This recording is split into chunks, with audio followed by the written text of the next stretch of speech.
Cheque Pereira, se fosse deputado, votava contra ou Votava contra, sem dúvida nenhuma.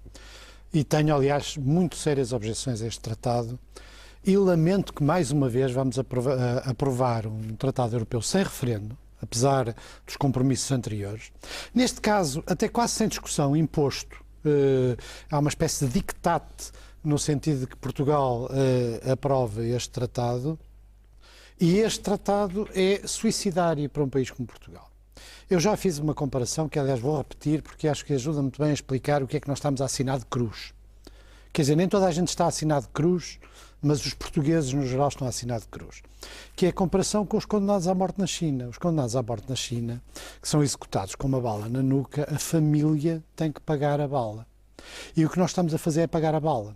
Porque o objetivo deste tratado, no contexto em que ele é criado, é encontrar um instrumento que não existia para poder afastar países faltosos e para poder punir países faltosos.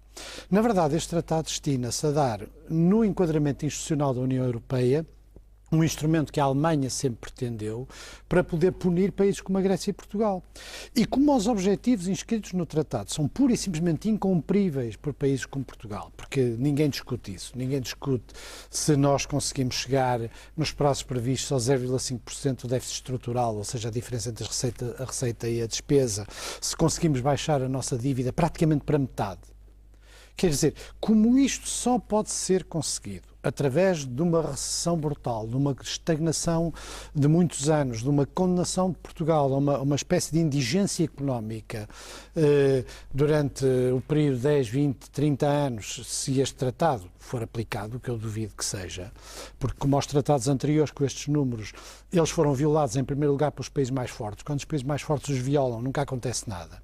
E, portanto, também temos esse precedente em relação a tratados anteriores, a começar por 3%, do déficit, que foi alegremente violado pela França e pela Alemanha e por mais um conjunto de países, sem que, evidentemente, quando são eles a violar, haja qualquer consequência. Este tratado é mau sob todos os pontos de vista. Quer a gente o analise no contexto mais recente, quer a gente o analise no contexto histórico.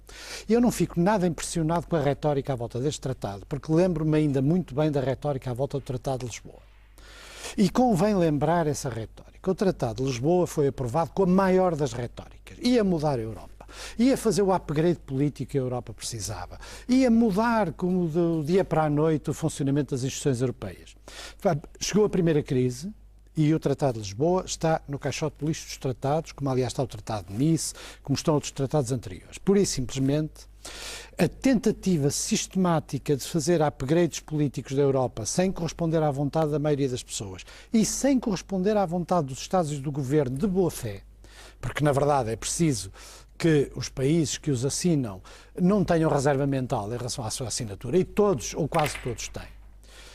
Uma política de forçar os Estados que têm dúvidas a assiná-los quase à força, como aconteceu com a Polónia em relação ao Tratado de Lisboa. Este tratado não é um tratado de consenso europeu, é um tratado de divisão europeia. Eu também não fico impressionado pelo facto de haver 25 países que o podem ratificar e 2, o Reino Unido e a República Checa, ficarem de fora, porque não ficam de fora da mesma maneira que alguns países ficaram no tratado, por exemplo, em Schengen. Não é a mesma coisa, é conflitual o facto de eles terem ficado de fora. Nós estamos a abrir uma fenda na União Europeia, que aliás os ingleses não têm deixado de exprimir, pondo em dúvida inclusive a utilização dos recursos e dos meios da União Europeia para alguns aspectos de implementação deste tratado, considerando que ele mesmo ao abrigo das instituições europeias ele não é constitucional à luz das regras europeias. Portanto, é um tratado de divisão, é um tratado imposto com um objetivo punitivo. Eu acho isto péssimo, porque representa o pior do que existe hoje na União Europeia. Primeiro, uma política de dictate conduzida essencialmente pela Alemanha, que quer utilizar as suas regras correspondendo à sua economia, à sua política, às suas coisas, transformá-las em regras europeias. Tem um conteúdo fortemente e destina-se, de facto, a pôr na ordem países como a Grécia e Portugal. E é incontornável que essa punição pode ser desencadeada, porque eu gostava de ver as pessoas a explicarem como é que Portugal cumpre naqueles prazos objetivos do tratado que vai assinar, sem institucionalizarmos um caminho para a pobreza. Isto não é profetismo. Digam adeus às reformas antecipadas. como aliás eu já tive ocasião de dizer em relação ao 13º e 14º. Digam adeus às reformas antecipadas. Porque quando voltar a alguma coisa parecida com as reformas antecipadas, elas vão ter um plafonamento, ou vão ter um racionamento, ou vão ter mecanismos muito mais difíceis. Estas medidas transitórias são medidas em grande parte definitivas. E, portanto, esta é mais uma medida anunciada provisoriamente que, quando regressar, se regressar, provavelmente em ano eleitoral, regressará sob uma forma completamente diferente da atual. E, portanto, digam-lhe adeus. Porque o que está a acontecer é que a execução orçamental está mal. E está mal porquê? Está mal porque, com o aumento exponencial, principalmente do desemprego, e com a quebra das receitas dos impostos, isso, obviamente, obriga o Governo a procurar receitas extraordinárias com novas medidas de austeridade. Não é tecnicamente uma medida de austeridade, mas é uma medida de austeridade. Como, aliás, serão tomadas outras.